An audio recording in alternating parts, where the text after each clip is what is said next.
ফজলুর রহমানে বলে ওই একরকম, কত নষ্ট করলেন হারুনুর আপনারা। রশিদে বলে একরকম, সালাউদ্দিন কাদের বলে একরকম, তারপরে আপনার ওই কত পাগল এখন। আপনি ফজলুর রহমান কেন খালেদা জিয়ার উপদেষ্টা হয় আমার বুঝে আইয়ে না। এ পাগল এখনো ছাত্রলীগ করে মনে হয়। এটা কি আপনার বুঝে আইব না, আপনার বুঝে কেমন আইব? আপনার তো একটা দল করেন, আপনার বুঝে আইব কেন? তো কেন আপনি আমাকে লোক ব্যবহার করেন কেন? আমরা কি হাবিব মিল্লাতকে আমরা পারবো টাকা না, দিয়েছিলেন তার সাথে, তা আমরা এটা পারবো না, আমরা হাবিব মিল্লাতকে তার সাহেবের ঘরে কেমন পাইছে জানি। নাকি? আপনি আমাকে বলেন হাবিব মিল্লাতের কি তাই সাহেবের ঘরে পাইছে নাকি? তাই সাহেবের ঘরে জায়গা দিয়েছে নাকি? আপনি তো তাই সাহেবের কথা এই ত্যাগগুলো দিয়ে দেশের জনগণকে ভাগ করার উদ্দেশ্যটা কি? আমরা কি নিজেরা ভাগ হয়ে যাব? না ভাই, রবি ভাই, আমি মনে করি যদি ধরেন এই রাজাকাররা সংখ্যাগরিষ্ঠের ভিত্তিতে সংখ্যাগরিষ্ঠের ভিত্তিতে না রাখেন, আপনার প্রতি সম্মান রেখে বলছি, পাকটা কে করছে? কে কে স্লোগানটা দিছে? কে বিএনপির বিরুদ্ধে নামলো রাস্তায়? ঐক্যটা কে নষ্ট করছে? এই কথাটা একবার বলেন। বিএনপি কি রবি ভাই, জামাতের কোনো রবি ভাই, কর্মসূচি? না আপনারা ভাই, যদি আমার কথা সবচেয়ে শেষ বড় আমার দল কথা হয়ে শেষ থাকেন, না আপনারা না না, প্রতিবাদ আপনি করেন। আমার কথা শেষ করেন। এই যে কথা বলে দেবেন, আমারটা শুনেন। আপনারা যে রাস্তায় নামলেন একটা ঘটনা নিয়ে, সেই ঘটনা যেটাই হোক দুঃখজনক, আমরা এটা নিন্দা জানাই। আমাদের ভারপ্রাপ্ত চেয়ারম্যান সাহেব তার লোক পাঠাইছে, তার পরিবারের সহযোগিতা করছে, তার ছেলে মেয়েদের দায়িত্ব নিছে, সবই করছে। আপনারা রাস্তায় কি করলেন? সাগুয়া আর কাউয়া পেলেন। আপনারা তো কোনো দায়িত্ব পালন করেন না ভাই। আমরা তো কোনো ঐক্য নষ্ট করতে যাই নাই, আমরা তো কারো বিরুদ্ধে মিছিল করিনি, আমরা তো কারো অফিসের সামনে ককটেল ফুটাই নাই, আমরা তো কারো অফিসে যায় আগুন লাগাই নাই। তাহলে করলেন আপনারা, এখন সব দায় আমাদের, সব দায় আমাদের। কেন কেন কারণটা কি আমার বুঝান তো ভাই। রবি ভাই, আমি কোনো দল করিনি, একটা কথা স্পষ্ট করে আপনাকে বলতে চাই। ভাই আমি দলের কথা আপনারা একটা বলি না, বৃহৎ, আমি ইন জেনারেল কথা বলছি।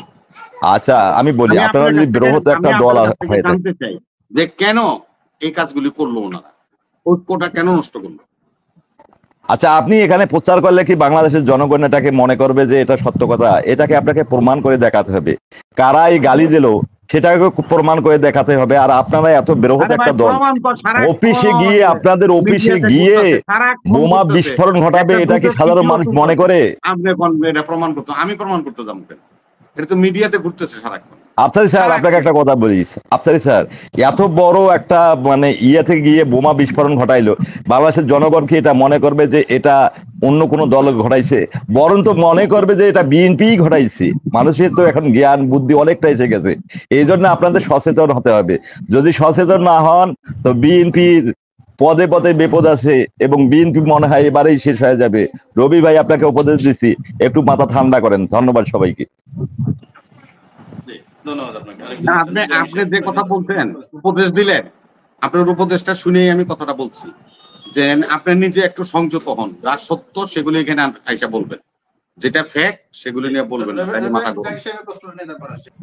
আমি আজকের প্রশ্নটা রবিবার কাছে আমার প্রশ্নটা হইলো, 1 নম্বরে প্রশ্ন হইলো 91 সালে যখন নির্বাচন হয়েছিল শাহাবুদ্দিনের আন্ডারে, বিচারপতি শাহাবুদ্দিনের আন্ডারে যখন নির্বাচন হয়েছিল তখন 140টা আসন পাইছিল সম্ভবত বিএনপি, আর 18টা আসন পাইছিল জামাত। তো এখন নুরুদ্দিন সাহেব বিচারপতি তত্ত্বাবধায়ক সরকারের প্রধান নুরুদ্দিন সাহেবকে পাঠাইছে গোলাম আজমের কাছে যে পুনরায় যদি সমাজ যদি বিএনপি কে সমর্থন না দেয় তাহলে দেশে আবার পুনরায় একটা নির্বাচন করতে হয়। নির্বাচন করতে হলে দেখা গেছে 12,000 কোটি টাকা লাগবে। এখন গোলাম আজম বললো যে যদি বিএনপি আমাদের সাথে ধর্ণা দেয় তাহলে আমরা একটা বিবেচনা করব। এরপরে হাসিনায় 83 আসন পাইছিল, আর একসাথে পাইছিল মনে হয় 35 আসন, আর জামাতের গুলা লইলে আদার অন্যান্য গুলা লইলে তারা সরকার গঠন করতে পারে।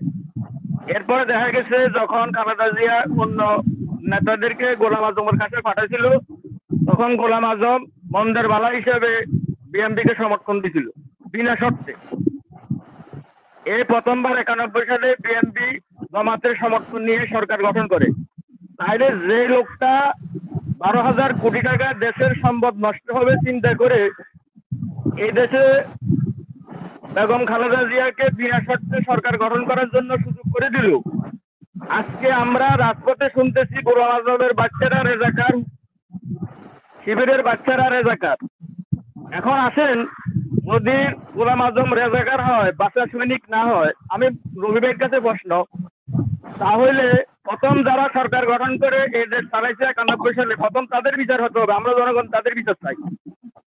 কেন রাজাকারদেরকে নিয়ে কেন সরকার গঠন করা হলো, আমরা এটার বিচার চাই। আরে ভাই আর জাহাঙ্গীর ভাই, দ্বিতীয় কথা হলো রাজাকার তো ভাই উৎপাদনই করলাম আমরা। ভাই আমি বলি ভাই, রাজাকার রাজাকার তো বানাইছি আমরা ভাই, এই দেশে রাজাকার তো আনছি আমরা।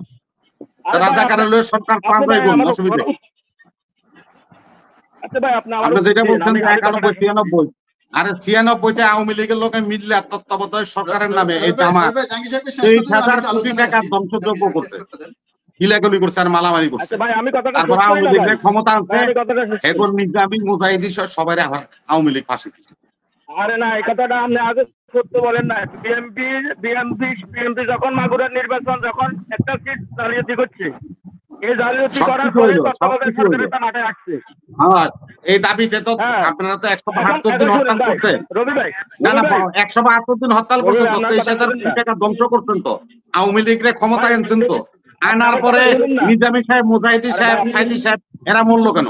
এগুলো ফাঁসিতে ঝুলাইলো তো আপনাদের কারণে। ভাই, আপনারা আওয়ামী লীগের ক্ষমতা আসার আপনি পর কি করবেন? সালাউদ্দিন চৌধুরীর কথা, আপনি সালাউদ্দিন চৌধুরীর কথা কেন বলেন না? সালাউদ্দিন চৌধুরী তো বিএমপিতে আসিল। আরে ভাই, এই যে একটা ফ্যানকা ধরবেন, মানে সব কাজে সালাউদ্দিন কাদের চৌধুরীর দলীয় অসুবিধা আছে না, দলীয় অসুবিধা আছে? আমি বলছি জামাতলা ডিবেট হচ্ছে, সালাউদ্দিন কাদের চৌধুরীর লয়ে তো ডিবেট হচ্ছে না। আমি জামাতের না তাদের কথা বলবো, সালাউদ্দিন কাদের চৌধুরীর কথা বলবো। ভাই আমি কথাটা শেষ করি না ভাই, আমি কথাটা শেষ করি। এরপরে দেখা গেছে গত পরশু দিন তারেক রহমানের কথাটা এই লাইনে আসছে। তারেক রহমানে বলছে যে ঘুরে ঘুরে মিটফুটের কথা বলে, আপনার এই খুলনার কথা কেন বলে না? খুলনা তো রক্ষা, হ্যাঁ, এখন ঠিকই তো রক বলছেন। কাটছে, এই কথাটা এই কথাটা মিন হ্যাঁ, ঠিকই তো বলছেন। মিন করার এটা প্রয়োজন নাই। না, একটা তার চোরা লেগে রাস্তা নামবেন, আর ওই বেটার কি ভাই, বউবেটি নাই, আপনার কাছে ওই বেটার রক কেটে দিবেন, হত্যা করবেন গুলি করে, ভাই আপনার কাছে, এই সাহস কেটে দিতে ভাই হবে। আপনার কাছে আমি উত্তর চাইতেছি। ভাই আমি আপনার কাছে উত্তর চাইতেছি, আপনি পরে উত্তর দিন ভাই। এখন না না, আমি তো উত্তর দিলামই, গতকালকে আমি তো উত্তর দিলামই, ভাই, আপনি তো বলেন নাই। ভাই রবি ভাই আপনি কথা শুনুন। না না, আপনার উত্তর তো দিলামই আপনার। আপনি কেন বললেন? গতকালকে আপনি কেন বললেন? ওটার উত্তর তো তাহলে দিলেন ওই না। ছেলেটার রক কাটলেন, গুলি করে মারলেন, তার পরিবার নাই, তার ছেলে সন্তান নাই। শুনুন তাহলে আমি বলি না ভাই। তাহলে গতকালকে যে সকল পত্রিকা, সকল চ্যানেল গুলাতে এস্টাবলিশ হয়েছে যে 3 জন লোক হুন্ডা দিয়ে আসি ওই লোকের ছেলেটারে হত্যা করছে, ওই 3টা ছেলেকে, ওই 3টা ছেলে যে আপনি কি জানেন? তাদের ছবি সহকারে দেখাইলো, ওই 3টা ছেলে যে ওগুলো ছবি সহকারে দেখাইলো, আইন শৃঙ্খলা বাহিনী, এটা কি বিএনপির কর্তব্য? ওই রক কাটার কথা কেন তার আমার বললো? ভাই, তা রক কাটে, যারা রক কাটে তারাই তো মানে রক কাটে, আপনি জানেন না? রক আপনি তো লক্ষ্মীপুর রক কাটছে, তখন দেখা গেছে বহুত বিএনপি মানুষের রক রক কাটছে। কাটে, লক্ষ্মীপুর। আরে লক্ষ্মীপুরে বহুত মানুষের রক কাটছে এই জামাত। লক্ষ্মীপুরে তাহের বাহিনী যে অন্যায় লক্ষ্মীপুরের মানুষের উপরে করছে, আপনার এই আপনার এলাকায় অজ্ঞা ছিল আর আমি লক্ষ্মীপুরে অজ্ঞা ছিল, এই দুগাছ যে অত্যাচার করছে, এ কথা আপনি শুধু না, এ কথা তো আমরা জানি, কারণ লক্ষ্মীপুরে আমাদের উপরে না, এটা জানতেন তো। তাহেরে কি আপনার জামাতের নেতারে টুকরা করছিল? বিএনপির অ্যাডভোকেটরে টুকরা টুকরা কইরা মেঘনা নদীতে বস্তা বেড়ে ফেলাইছিল, যেগুলিতে তাহেরের পোলাদের কি করছে? নুরুল ইসলাম, অ্যাডভোকেট নুরুল ইসলামের টুকরা টুকরা কইরা বস্তা কইরা তাহেরের ছেলে বিপ্লব, তাহেররা এই মেঘনা নদীতে ফেলাইছে, মৌসুমী এতদিনের গাটে দিয়ে। নুরুল ইসলাম তো টুকরা টুকরা করে সাগরে বানাইছে, ঠিক আছে। আপনি ডাক্তার ভয়েজারে কি করছে? ডাক্তার ভয়েজের কথা আপনি বলবেন না? আমি ডাক্তার ফয়েজ চিনি না। না, আমি ডাক্তার ফয়েজ আমি চিনি না, চিনলে আমি বলছি।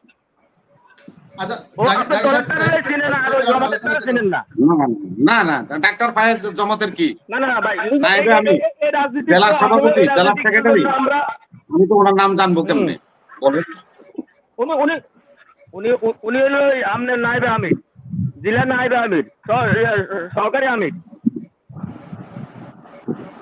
আপনার আমলে যে 3 তলার থেকে গুলি করে আলাই দিছে, আমি একটু রবি ভাই, খুলনার যে হত্যাকাণ্ডের বিষয়টা, সেটা এখানে পুলিশের যে তদন্ত কমপ্লিট হয়নি। পুলিশ যেটা বলছে যে 3 জন মোটরসাইকেলে তখন ওনারা এটাকে মানে ভিন্ন, না আমাদের গায়ের দিকে ভাই, জাহাঙ্গীর ভাই, আমাদের গায়ের দিকে আসে নাই। আপনার প্রশ্ন করছেন, প্রশ্নের উত্তর নেই। আমরা সারাক্ষণ সারাক্ষণ বলতে হবে না। জিয়াউর রহমান সম্বন্ধে আপনি কি বলেন? আমার কি অভিজ্ঞতা? ফেসবুক বন্ধ আছে রে ভাই, আমার 1 মাস ফেসবুক বন্ধ করে রাখছে শুধু আমি লাইভে ঢুকে আপনাদের সাথে কথা বলার কারণে। আপনাদের হিতাকাঙ্ক্ষী হয়ে আমরা কথা বলছি সাধারণ মানুষ, কিন্তু দেখা গেছে আজকে তখন ভাই আওয়ামী লীগের বিরুদ্ধে সব দল একসাথে আন্দোলন করছে, সকল দলের লোকেরা এই কথা বলছে, বলছে না? সবাই আমরা সম্মান জানাই। এখন একটা কথার উত্তর দেন, রবি ভাই, আপনারা বিএনপি জামাত সহকারে সবাই কখন আপনারা আবার আগের মতন একসাথে আমরা দেখতে পাবো, এই বিষয়টা নিয়ে কথা বলেন। ধন্যবাদ জাহাঙ্গীর সাহেব। এই যে মিছিল কি জামাত আগে বাইর করছে না বিএনপি আগে বের করছে? মানুষকে মারছিল সান্দাবাজির জন্য, বিএনপি মিছিল বাইর করছে এটার জন্য। আরে ভাই আমরা আপনি আপনার পক্ষে টাই নেন, ঐক্য তো আমরা ছিলাম, ঐক্যটা বিনষ্ট কে করছে? বিএনপি যদি আজকে মিছিল করে জামাতকে রাজাকার বলতো, এনসিপি কে রাজাকার বলতো, তাইলে না আপনি বলতে বিএনপি ঐক্য নষ্ট করে। ফজলুর রহমানে বলে একরকম, ঐক্য তো নষ্ট করলেন হারুন রশিদে বলে একরকম, সালাউদ্দিন কাদের বলে একরকম, তারপরে আপনার ওই কত পাগল এখন আপনি ফজলুর রহমান কেন খালেদা জিয়ার উপদেষ্টা হয় আমার বুঝে আইয়ে না। এ পাগল এখনো ছাত্রলীগ করে মনে হয়, এটা কি এখনো ছাত্রলীগ করে এত বলে খালেদা জিয়ার উপদেষ্টা, আমার বুঝে আইয়ে না ভাই। আপনার বুঝে আইবো না, আপনার বুঝে কেমন আইবো? আপনি তো একটা দল করেন, আপনার বুঝে আইবো তো কেন আইবো কেন এটা আপনি দল করেন, দলে যায় দিগান আপনার ডাক্তার শফিকের দিগান গা, ওই যে তাহেরের দিগান গা, আমি মিল্লাত তার বোনের জামাই তাহেরের দিগান গা, আপনি আমাকে লোক আইবো ব্যবহার করেন। আমরা কি আমরা পারবো তা আমরা এটা পারবো না। আপনাকে বলেন হাবিবুল্লাহদের কি তাই সাহেবের ঘরে পাইছে নাকি? তাই সাহেবের ঘরে জায়গা দিয়েছে নাকি? আপনি তো তাই সাহেবের কথা বারবার বলেন, হাবিব মিল্লাত কি তাই সাহেবের ঘরে আছে না হাবিব মিল্লাত লন্ডনে আছে? কথা কেন বলেন? ওইটা দিগান গা হাবিব মিল্লাত কই আছে দিগান গা। ধন্যবাদ জাহাঙ্গীর সাহেব। আমি